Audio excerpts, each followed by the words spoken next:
Indonesia merupakan negara dengan kekayaan alam yang melimpah, juga potensi energi terbarukan yang sangat menakjubkan.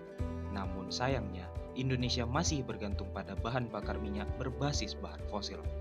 Berdasarkan dari data Badan Pengkajian dan Penerapan Teknologi pada tahun 2020 tentang kebutuhan energi final per jenis Indonesia masih didominasi oleh BBM sebesar 39%. Padahal Indonesia memiliki potensi energi surya sebesar 207,8 gigawatt berdasarkan Dewan Energi Nasional pada tahun 2019. Namun, Institute for Essential Service Reform atau IESR pada tahun 2019 melaporkan bahwa pemanfaatan energi surya dalam pembangkit listrik masih kurang dari 100 megawatt. Di sisi lain, Indonesia memiliki potensi pada sektor perkebunan buah durian.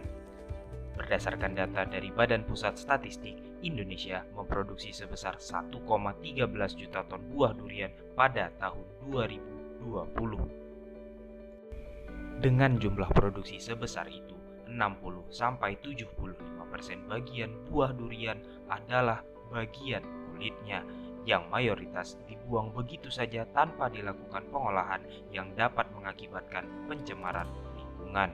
Menyadari perlunya ditemukan sumber energi terbarukan dan ramah lingkungan pengganti energi konvensional, dan dengan meninjau potensi buah durian di Indonesia yang menghasilkan jumlah limbah kulit durian yang besar, maka penelitian ini bertujuan untuk memanfaatkan limbah kulit durian sebagai material counter electrode pada pembuatan dye sensitized solar cell.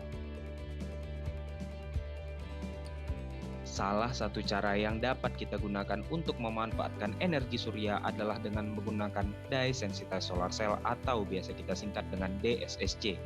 Apa itu DSSC? DSSC merupakan sel surya generasi ketiga.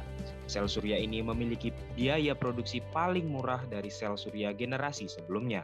Namun, untuk DSSC yang sudah beredar memiliki kekurangan, yaitu menggunakan counter electrode berbasis logam platina yang langka dan mahal.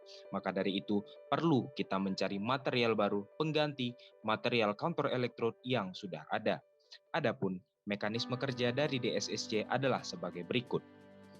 Pertama, energi matahari yang memiliki foton menyinari dye yang ada di DSSC yang mengakibatkan tereksitasinya molekul dye karena menyerap foton dari cahaya matahari tersebut.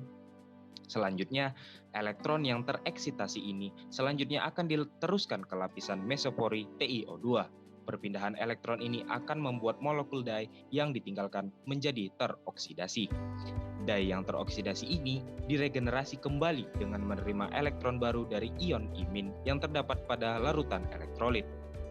Ion imin yang telah kehilangan elektronnya akan teroksidasi menjadi ion I3- dan dibawa menuju counter electrode.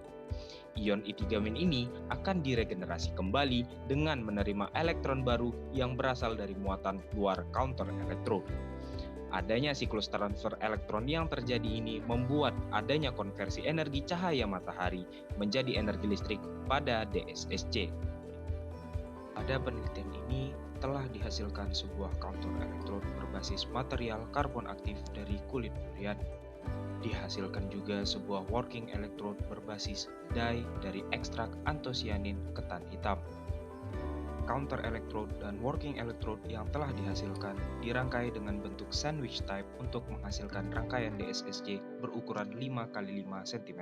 Telah dilakukan pengujian pada DSSC yang dihasilkan diperoleh tegangan sebesar 50,5 mV, kuat arus sebesar 240,4 mA, dan daya sebesar 12.140,2 mW. Untuk dapat mengaplikasikan DSSC di Indonesia, ada beberapa pihak-pihak yang menurut kami memiliki peran untuk dapat terrealisasinya implementasi DSSC ini, seperti peneliti dan insinyur. Peneliti dan insinyur bertugas untuk melakukan studi potensi biomasa kulit durian, mendesain dan mengevaluasi performa DSSC, melakukan pengujian lapangan dan scale up, dan juga menyusun rancangan anggaran biaya untuk pendirian pabrik DSSC. Selanjutnya adalah pemerintah yang bertugas untuk merumuskan kebijakan penyediaan dan pemakaian energi terbarukan di Indonesia, memonitor perkembangan realisasi gagasan di tingkat regional maupun nasional. Selanjutnya adalah perkebunan durian yang bertugas sebagai penyedia biomasa kulit durian untuk manufaktur counter electrode DSSC. Selanjutnya ada masyarakat untuk mendukung realisasi gagasan seperti pemakaian teknologi DSSC termodifikasi di atap atau kaca rumah, dan juga investor selaku membantu pendanaan realisasi program.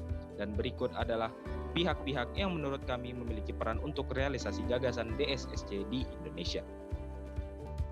Lebih jauh lagi, ide dan gagasan kami ini mendukung tercapainya Sustainable Development Goals 2030, terutama pada Goals nomor 7 yaitu Affordable and Clean Energy dan Goals nomor 13 yaitu Climate Action.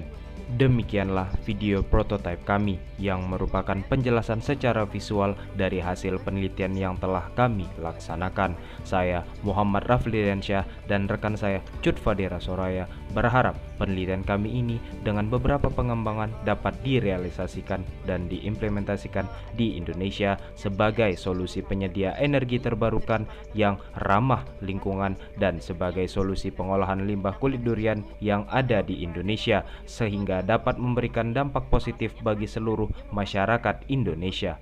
Terima kasih.